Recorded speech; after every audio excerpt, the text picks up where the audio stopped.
All right. Welcome, beautiful souls, to another episode of Faith Fitness Joy. My name is Rochelle Renee, and I am your host. I am also a coach and healer.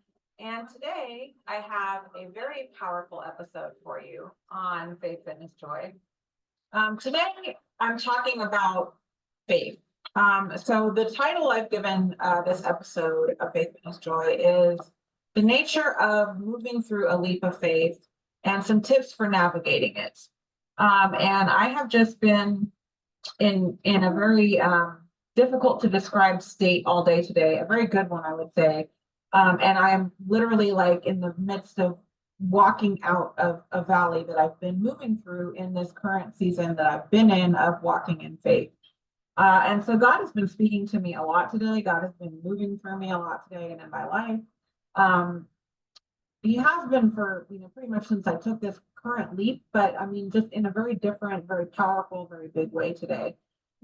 And so one of the things that I felt led to talk about today as a result of that is to kind of just break down what a leap of faith looks like and sort of this process that I have come to kind of identify from not just my current walk in faith that I'm in the middle of right now, but I've done this many times now.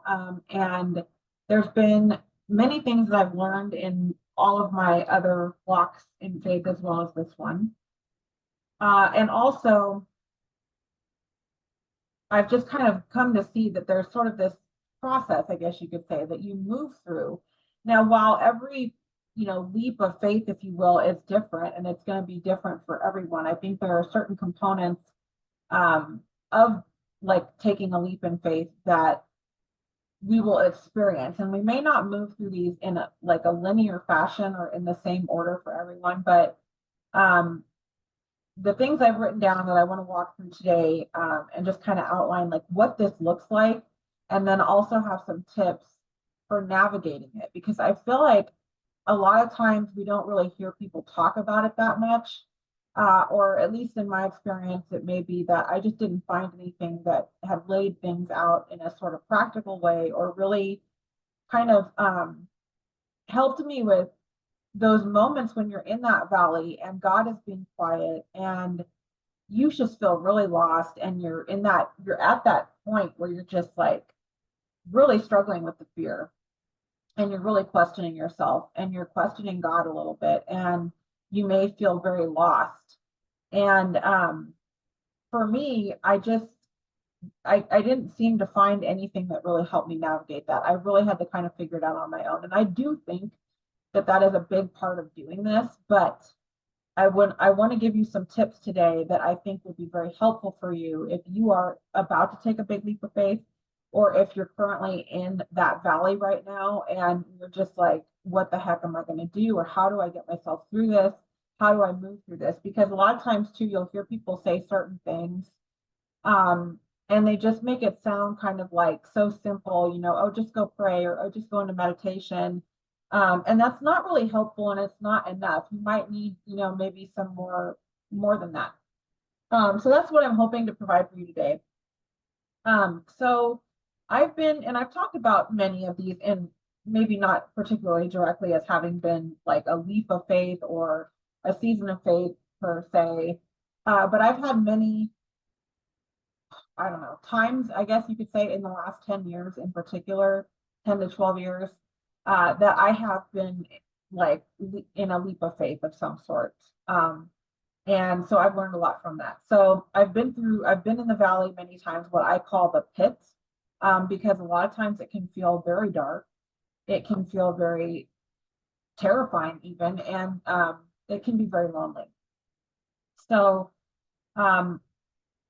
based on the current one, well, let me back up a little bit. So some of the other times that I've done this, the first big one, at least the first one that I really kind of saw this way and drew a lot from, was when I went through my divorce.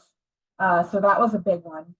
And then another really big one was when I moved from my lifelong home in California out here to Montana, where I am now. I have been here less than 2 years, and I am continuing to move through a lot of things as a result of that leap of faith. And then there's been My more recent one where God called me to leave my job and go all in on this business that I'm building and have been building um, and moving through all of that. And then there's been other things that have been woven through all of this as well. And I feel he's asking me right now to go back to kind of what started this for me, because I think this is a big point of the whole thing. Um, is to be really mindful of what you pray and what you ask him for. Like when you're asking him to, so for example, he's taking me back to probably about 10 years ago, maybe, yeah, something like that, maybe a little bit, maybe more like 8 years, when I asked God to refine me. And I didn't really have a very good understanding of what that meant at the time that I prayed that prayer. And having gone through God's fire of refinement multiple times now, because it is an ongoing process and it continues over time. Um, I don't know if I would have, I don't know if I would have prayed that. Which is probably why things he takes you through things the way he does. So, and the reason I say that is because a lot of this requires that you are able and willing and open to take really good, long, hard looks at yourself and really face some challenging, hard truths about yourself, and be very willing to hold that mirror up and look at it and really confront whatever may come up and be willing and open to changing it, because it's just growth. It's just improvement. But it's a very challenging journey. It's very much a transformative process, a deep, deep and deeply transformative process. And now I understand why there's that term, that you're going through the fire of refinement, because it's very much what it feels like. So all that being said, it is well worth it. I do not regret having stepped into the season I'm in now. I wouldn't take any of it back, because it's taught me plenty, and I would not be where I am and who I am right now if I hadn't done that. So it's it's well worth it. But I also have come to understand why it is called the straight and narrow, because it's not for everybody, and a lot of people are not able to or willing to do it because it is very hard. So all that said, I want to start by just walking through kind of what the process, for lack of a better word, is, of a leap of faith looks like. So from kind of the leap itself, or actually right before you take the leap, to kind of coming through the valley. So the very first thing is that you will feel that nudge from God. You will get that calling. You will start to, and this can look all kinds of different ways. You might just feel it.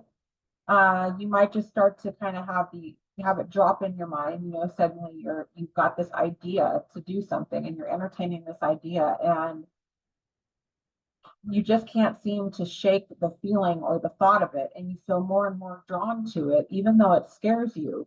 And the more you think about it, the more emotions you start to feel about it. In some cases, you might feel good, positive feelings of excitement and um, optimism about it, and you really want to go forward with it. It might feel like a stretch, but yet it's also something you really want. And then you might also start to feel some fear and anxiety or doubt about it, especially as you get closer to thinking about actually taking action towards it. So that's the first thing that will happen, is you'll have that nudge and the calling from God. The second thing is then you're going to get hit with that fear and the doubt, which is kind of what I was just talking about, right? So, and this is going to look like, did I hear that correctly? Like, you're going to start to doubt that your intuition or that nudge or that feeling that you've had to, take this leap of faith and do this thing. And that's partly because, or at least what I've come to experience in my own walk, is you start to get emotionally invested in the thing, the idea, the call. And then you really want to do it and you want to like take the leap. But the more you start to develop those feelings of desire for it and basically like wanting to do it, that's when you start to get into the fear and starting to feel anxious, and the doubt starts to creep in, because now you're actually thinking of doing it. So that's when subconscious is going to start sounding the alarm bells and trying to keep you safe, and throw all these different doubts and fears up around at you. The third thing is then then you might shrug it off. You might tell yourself, no, I'm not going to do that. I didn't hear that right. That's not for me. That was just some wild idea I had. So then you will have that calling will start to get louder, and the nudge will start to get stronger, and God will work through other people to make the nudge a little bit stronger, to make the call a little bit louder. In my case, in my more recent case, there were some people in my job that I was in that just really did not want anything to do with me, did not, just, and that thing, just like the heat kind of turned up around that, if you will. And it just was getting more and more intolerable. And that nudge kept getting louder and louder. And he even started to throw like time frames in there. So there will be different ways, but the call will get louder and the nudge will get stronger, to where you're at the point where you're like right there on that ledge and you're looking at this leap you're about to take. And you're starting to think, okay, can I actually take this leap? So that's the fourth thing. You're at the decision point of taking the leap. You're either going to take the leap or you're not. So assuming you're going to take the leap, because that's where the rest of this process kicks in, you take the leap and you get this instant mix of extreme excitement and thrill and exhilaration, and like you're really optimistic and looking forward to what's ahead and all of that, because now you've got the good feelings pumping around about like, oh, I did it. Okay, yeah, I took the leap, I answered the call, kind of a thing. Depending on the situation. Now, if this is a more challenging situation, like in the case of my divorce, it was more like a relief. I had an extreme sense of relief about it. And almost like an assurance, a feeling of like assurance about the decision. So that's number 5, is when right after that, in the wake of the decision, you will start to get confirmation or affirmation of your decision. So in my more recent decision, it was like up until like when I actually went and talked to my boss, until all the way through after when I left. Like a series of things happened that were just, there was no denying that God was saying like, yes, this is the right decision. You've done the right thing. Trust this process, trust what you've been called to do, trust that I'm leading you this way. And it was in abundance. Like this last time was the most, like as close to a neon sign that God will ever get. Versus other times in my past where it wasn't quite that obvious, but still there's always enough of it that it's God saying, yes, you have made the right decision. The 6th thing is, like I said, then you're going to have this excitement and euphoria and optimism. You're going to feel really good about it, or you're going to feel relief, and you're going to feel like maybe hopeful about where you're heading. Then number 7 is, after some time, you're going to run into some sort of a challenge or an obstacle, or maybe even a little bit of a storm. And then this is going to lead you to start questioning. You're going to be questioning your decision. You're going to be questioning God. You're going to be questioning life. This could even look like a dark night of the soul. I've been through a few of those as well. So it depends. It kind of, like I said, it's not necessarily linear. So there can be different things that come up that put you in this place of like, oh crap, what have I done? I shouldn't have done this. Like, is this really the right decision? It may even be like, look like nothing's working. And this is where you have to start working the faith muscle, so to speak. This is kind of like your first, I hate to call it a test, but I guess for lack of a better term, we'll go with that.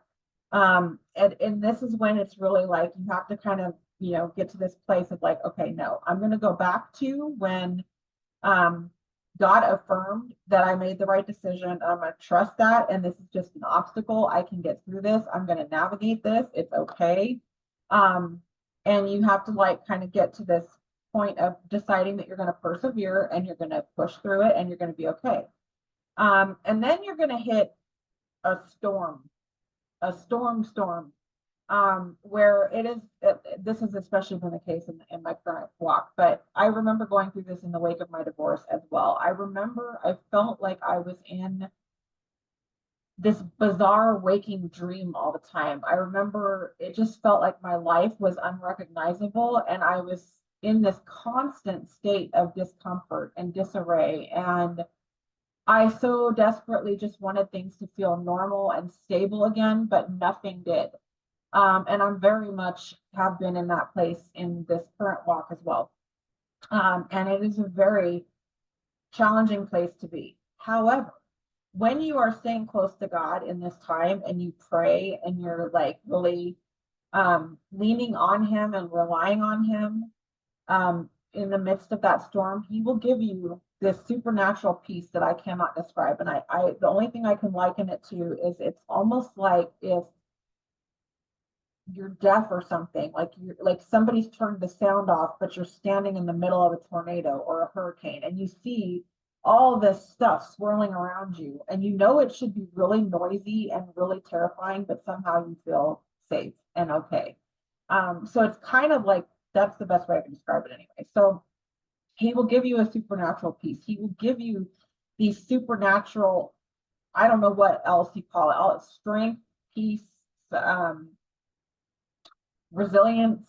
He will give you what you need at the point to navigate that storm and to move through it.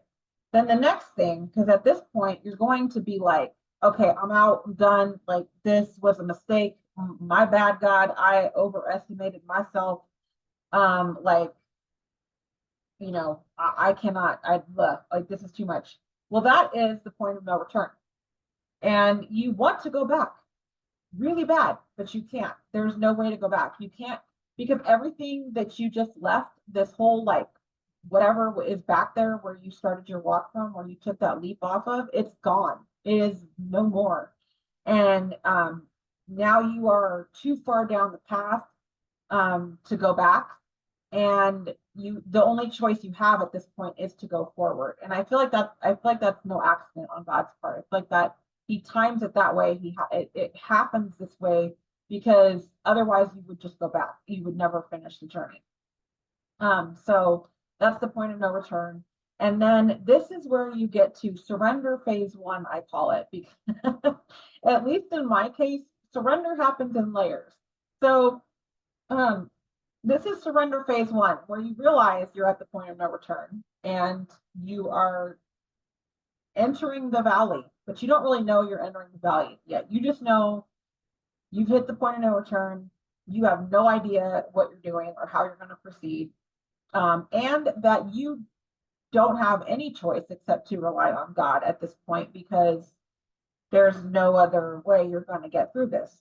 You need that extra that He can provide you. So that's when you finally like completely start to surrender. It's like, okay, God, all right, I thought I was surrendering to you. I thought I was like moving in faith, but now I realize that I've still been trying to be in charge. I've still been trying to grab the wheel here and there.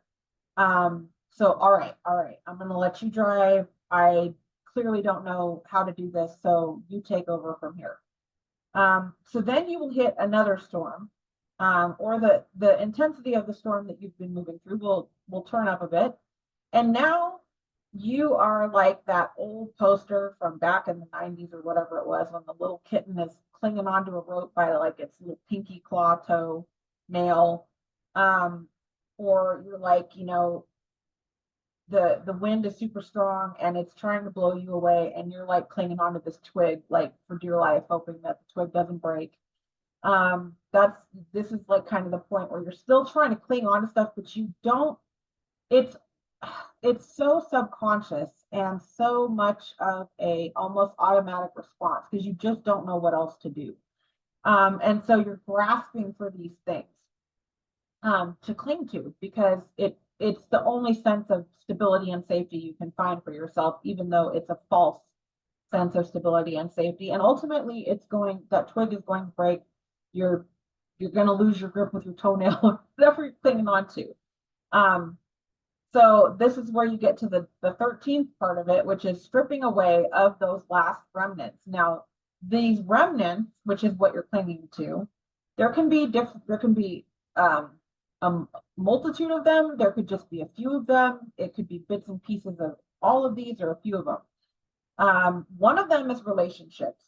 So people that you are keeping in your life, for whatever reason, even though it's not serving you to do so, or the relationship itself is not serving you, and you have evolved past that relationship, and where you're going, that relationship cannot sustain or be sustained because that person can't come with you where you're going. It's just, they're just not part of this part of your journey, or whatever that the case may be.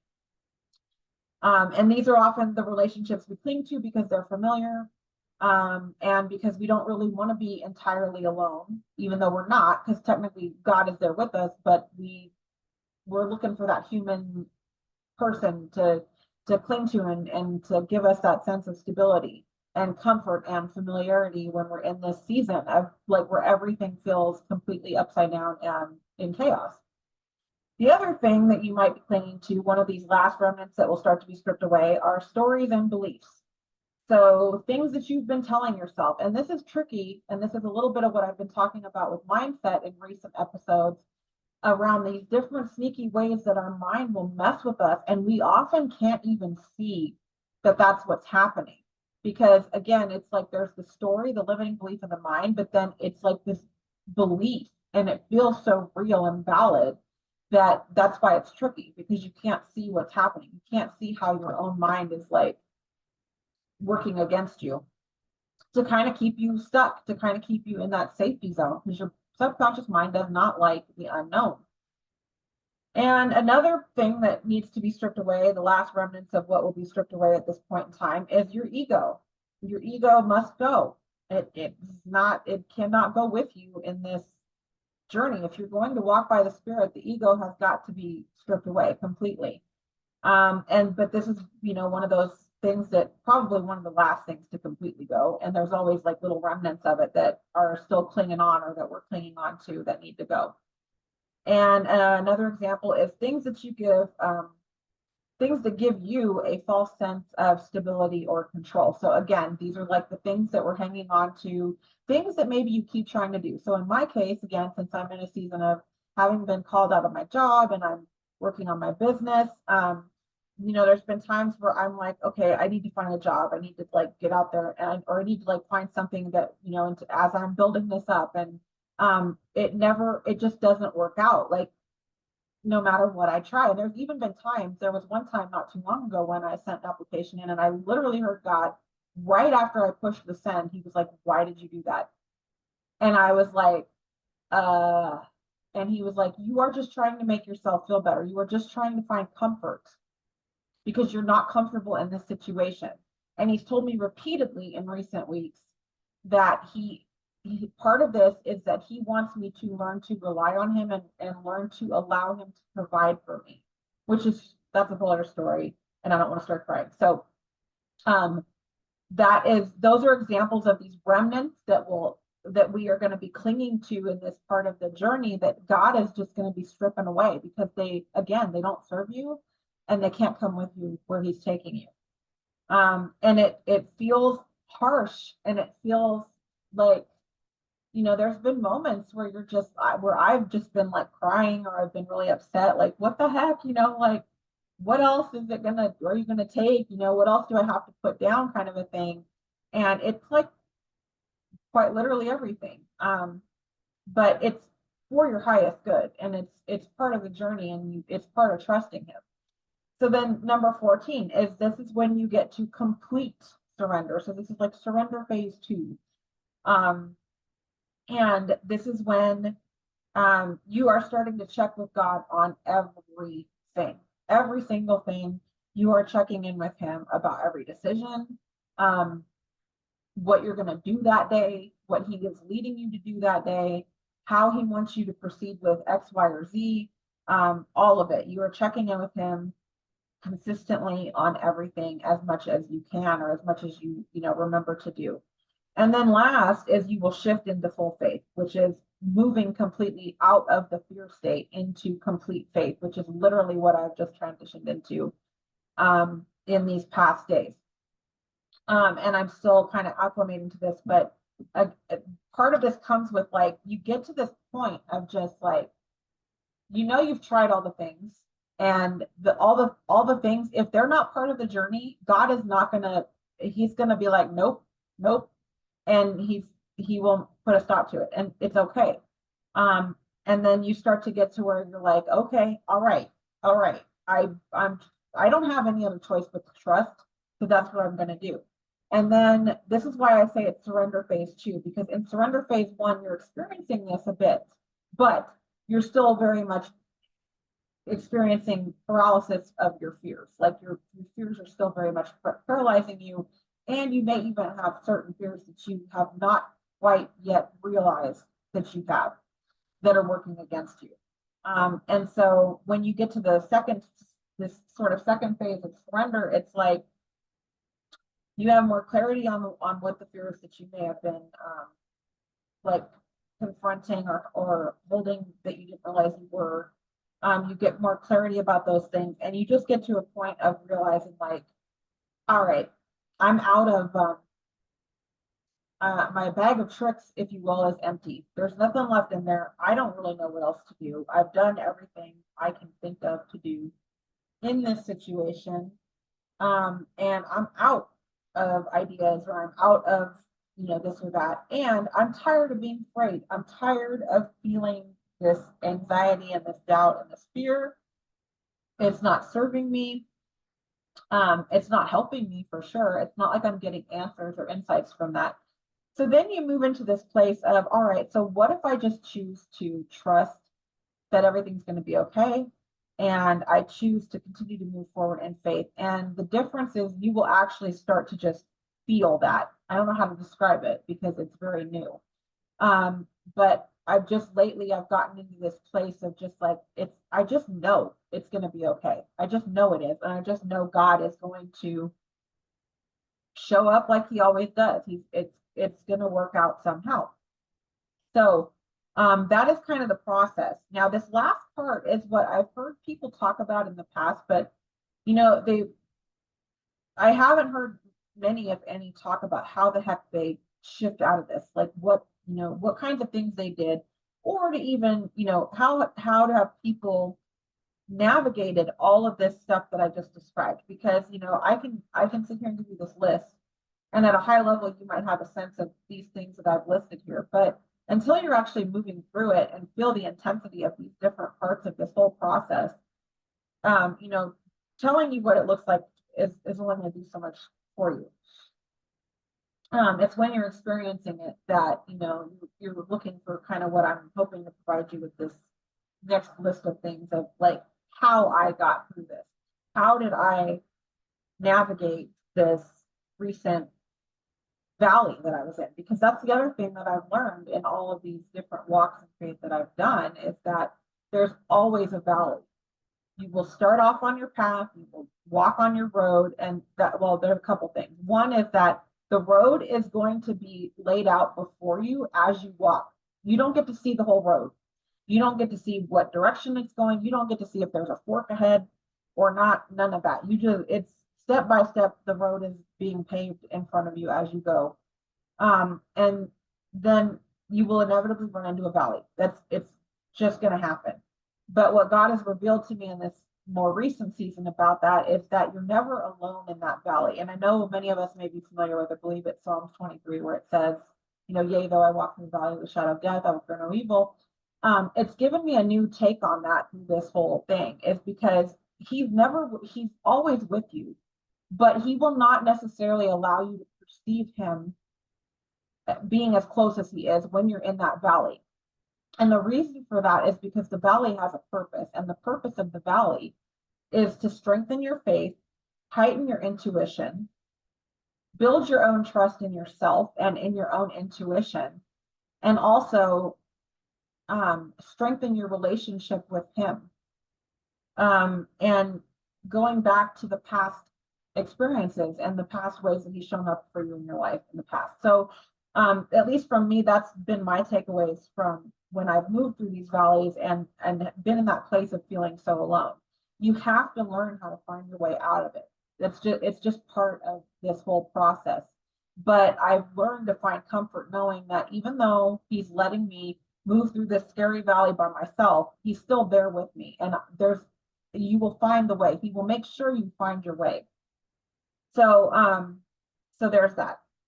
Okay, so what are some of the things that have helped me do all of this? And these are not in any particular order. These are just things that I was writing down as I was reflecting on all of this.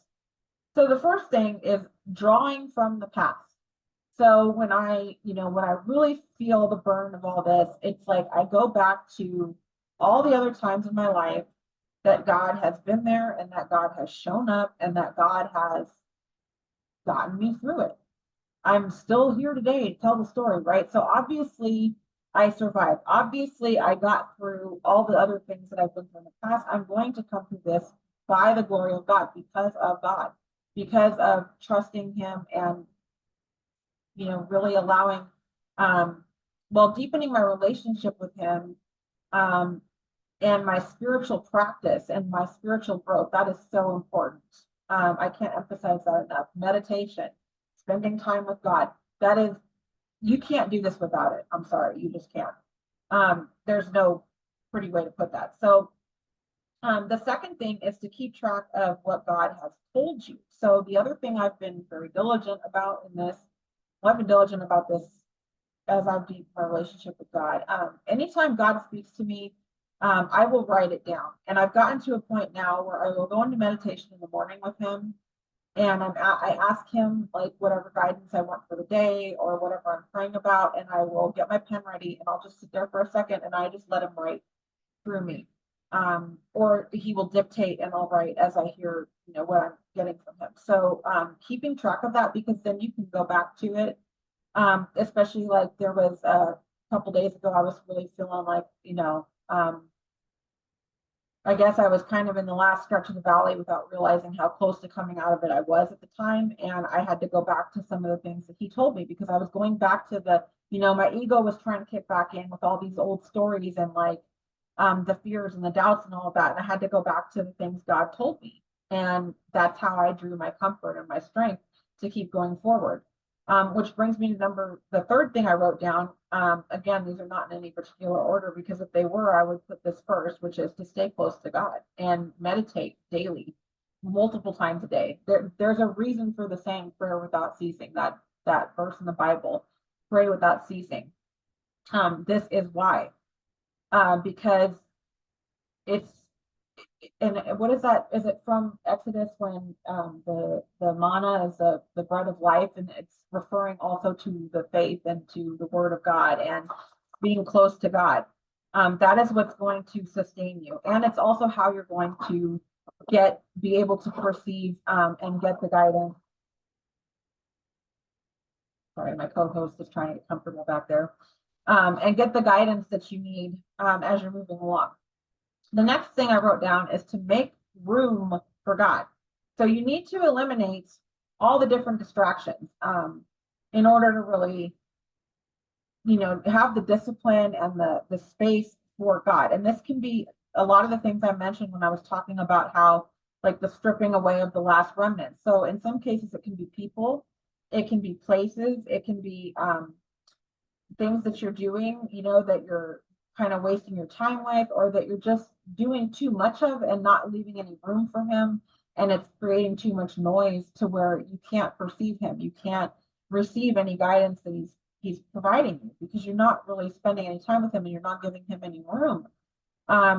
We don't often think about how relationships and different activities, they take energy from us, they take time, they take energy, and they also divert our attention away from God. And so when we're engaging in those things and we're not decluttering some of these things in an energetic sense, there's not enough room for God, or there's not as much room for him. So the more you clear your energy within yourself, so that's like the energetic healing aspect of things and doing the inner healing work, forgiving people, releasing relationships and people that are no longer serving you, releasing and forgiving people for what they've done to you or what they haven't done that you were hoping or expecting them to do.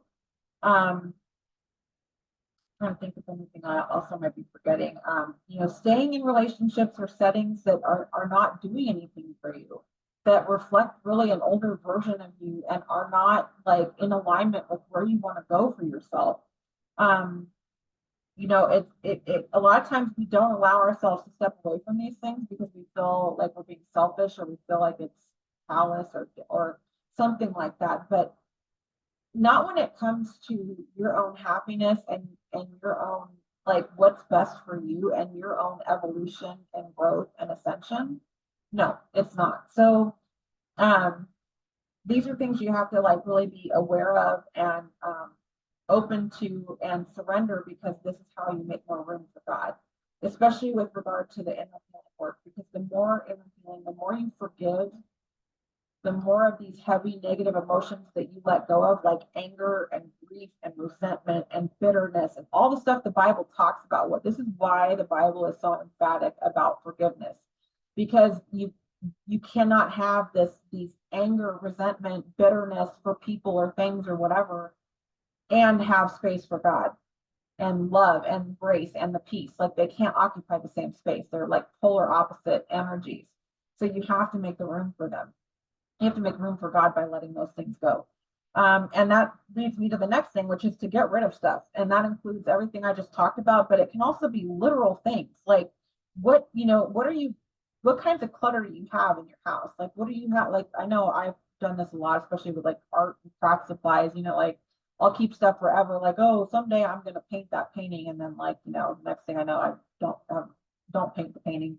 So, looking around for things that you can get rid of to literally make physical space in your home, because that is also going to help just like clear your mind. It's going to help energetically clearing space to do that. Again, letting go of people, being willing to let go of people that are not serving you, relationships that are not serving you, especially these one-sided situations where, you're the one pouring into the relationship and you're not getting the same back. That's just a gigantic energetic leap. And this is another thing I just learned, is like releasing a lot of these things, agreements I was in with people. There was some situations that, I had made some investments and I just like stepped away from them, like, because I recognized what it was and as difficult, but I was clinging to it because it was like, but I made this investment, like I need to keep doing this. But it was just creating more of these emotions that weren't serving me. And so I realized I had to like just let that go. And it can feel counterintuitive, but when you actually do this, it's amazing how immediately you will notice the changes in your outer reality and how things will start to shift. So places, like I said, and feelings and emotions. I can't emphasize enough the importance of forgiveness. The next one is to learn to change the questions that you're asking in response to what's happening around you, and also learning how to change your perspective. Look at things differently. So for me, one of my biggest things that I've been shifting over the last several years in my own inner healing work and my own mindset work that I've been doing for quite some time now has been the shift out of this victim mentality that I was in for a very long time. So it was like always the question of, why is this happening to me? Why are people doing this to me? Why is it happening? And so when I learned to stop asking that question and start asking, what is this showing me? What is this teaching me? What are the feelings that are coming up with this? And when have I felt like this in the past? Why am I afraid of being successful? Like, what is it that I'm fearful of right now that I can't see? And also learning to ask, how is this possibly serving my highest good? How might it be that this is actually for my benefit and for my good? And starting to remind myself that God only ever wants what's best for us and never what's going to harm us. So when you start to remind yourself of that and shift your perspective and ask these different questions, everything starts to change, because your perspective will start to change. And it reinforces this new belief that you're struggling so hard in this season to adopt for yourself because you're so used to this old limiting belief that feels so heavy, which is, why is this happening to me? Why does nothing work out? And now you're in a place of looking at it as, no, everything is working out for me. Everything is working for my highest good. I'm going to trust the process. I'm going to keep going. But you don't yet have as much evidence of that as you do from the things in the past where it didn't work out. So you have to learn to shut that voice down and start reinforcing this new voice and this new way of thinking.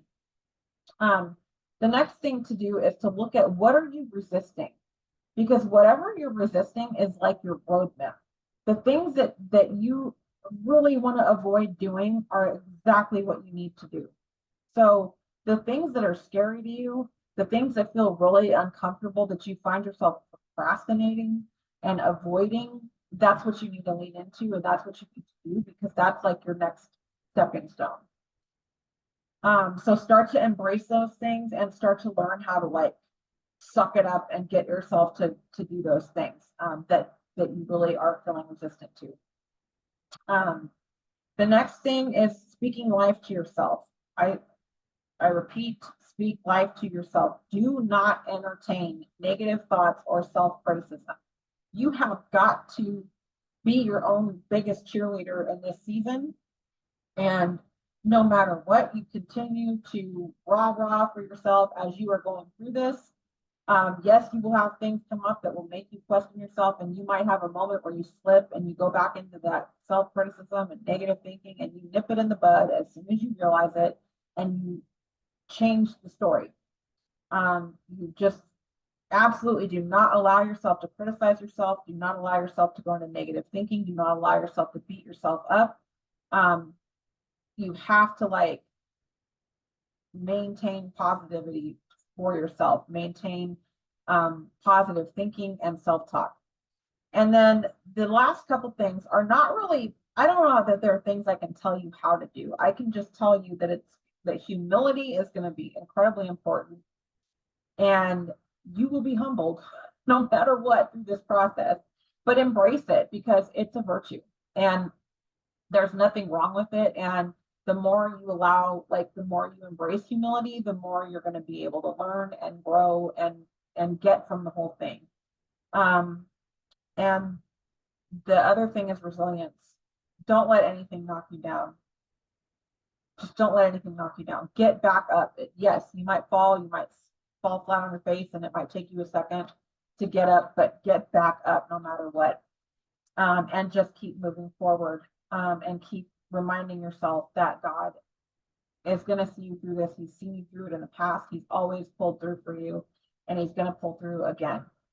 And then the last couple things I wrote down that I received from God as I was, writing this episode and reflecting on all of this was, number one, the world made you.